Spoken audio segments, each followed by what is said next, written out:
Hey guys, this is the Zool 420RC. I was just sitting here doing a little waterproofing on some of my FlySky receivers here. I figured why not give you guys a little peek on what I do to waterproof some receivers. I believe you could probably do this to any receiver. I've only done FlySky, you know. This is the radio I use. I'm sure you could probably do it to many other brands or all of them for that matter. The only thing I use is just liquid tape. Simple as that. You just grab a receiver, grab one out of the bag here, and this one's screwed together with 2 screws in the back.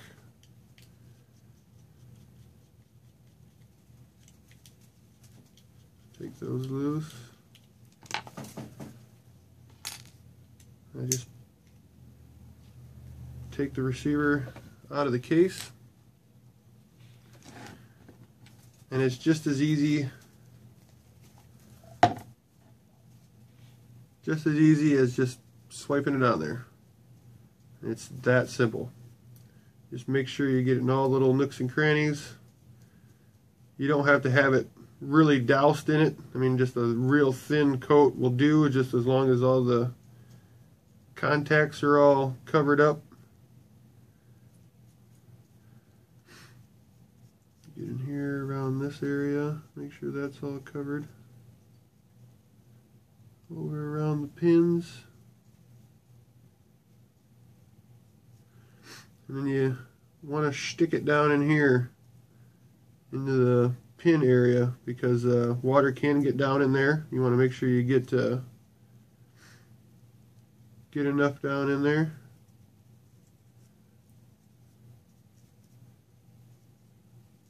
Cover up all the contacts. Get the main side done, then we'll stick it back in the case, and then we can do the back side. We don't need that much. Just kind of slap it on there. Get the back side of the board here. Oop.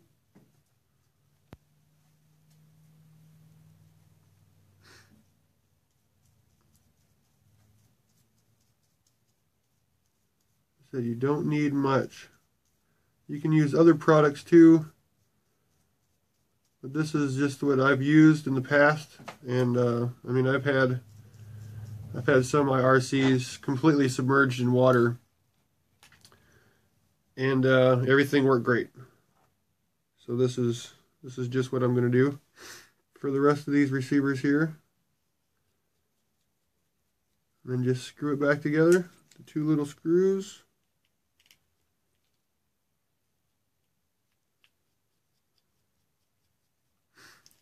And one important thing, you want to make sure you allow this to dry completely before you plug it into any power source, because that is liquid at this state right now. This stuff cures up pretty fast, but you know, put any liquid in there, anything with liquid form is conductive, and it will fry it. So make sure you let it cure.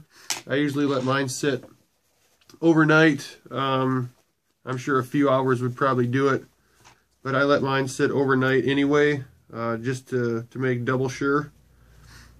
And like I said, it's worked great for me in the past. I've never had any problems. You know, I've had a couple bad receivers, but that was a factory defect, and this liquid tape had nothing to do with it. And we'll move you in a little closer, and I'll give you a much more closer view of what we're doing here. Give me a second. All right, we got our FlySky GR3E, I think. Yep, GR3E. It's the older version. I don't need nothing. I'm not running 8.4 volts on nothing. You know, I'm just a basher, so we'll take these back screws out. Separate the case. Gently pull this out of there. Okay, we'll do the long pin side first. Kind of hold it. Just slap it up. Making sure to get all the board covered.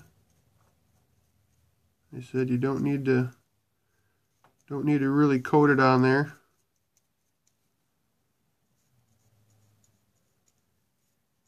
Nothing is fully waterproof. I mean, if you leave this underwater for a long period of time, you know, chances are it might actually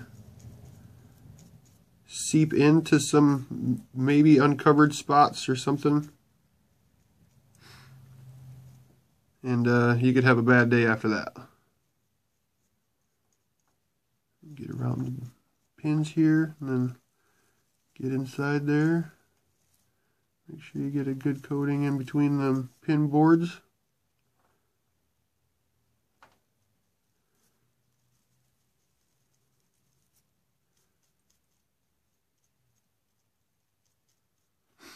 Okay, this side's done. I'll stick it back in the case to do the other side.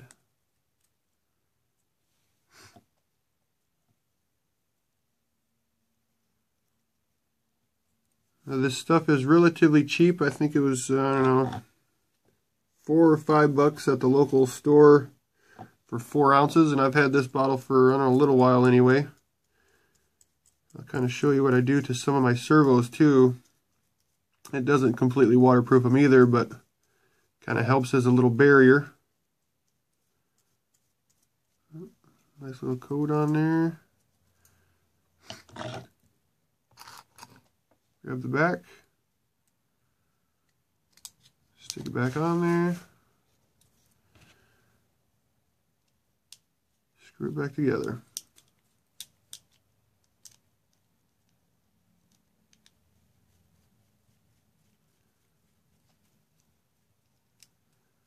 That easy, that quick. I'm sure some of the other receivers out there, you know, the bigger, bulkier ones, or some other ones that are, you might actually have to pry apart with little tabs. Kind of look like this. Little tabs there, if you can see them.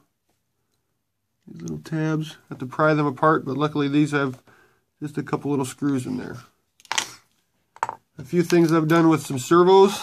You can kind of see this has actually been pried apart. The Metal Gear servo here, it actually busted a tooth off the gear.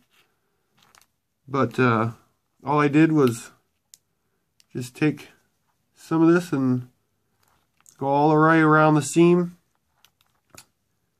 and all the edges and all the bolts, screws, and around here.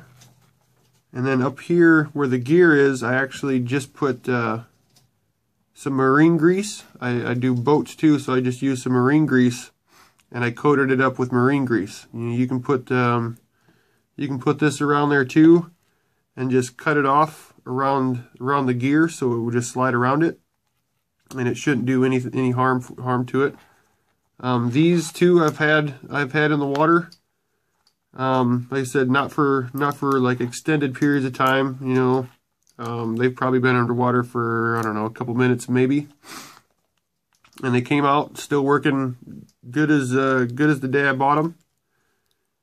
And one of the best parts about it is, if you don't want it, you can just peel it right off. And this stuff is just liquid rubber. You can just peel it right off. And then you get back to your brand new sheen. Woo! And then you're good to go. Well, thanks for tuning in. You know, like I said, I was just doing a couple of these, and I figured I'd let you guys see how I do things. A lot of people do it differently. You know, there's many products out there. If you're on a tight budget, like I usually am, you know, I just kind of had this lying around the house from wiring up car stereo systems and stuff like that, and a few other things. But this stuff works like a charm. Works great. Super cheap, super easy to use. You know, these set up overnight, and they'll be sealed up. You'll be able to run them under the water. Like I said, probably not for a long period of time, but you know, if you get anything wet, it's always a good thing to put them upside down to let them just drain out, so the water doesn't stay in there and possibly seep in anywhere. But that's how I do it. Stay tuned for more RC videos. Thanks for watching.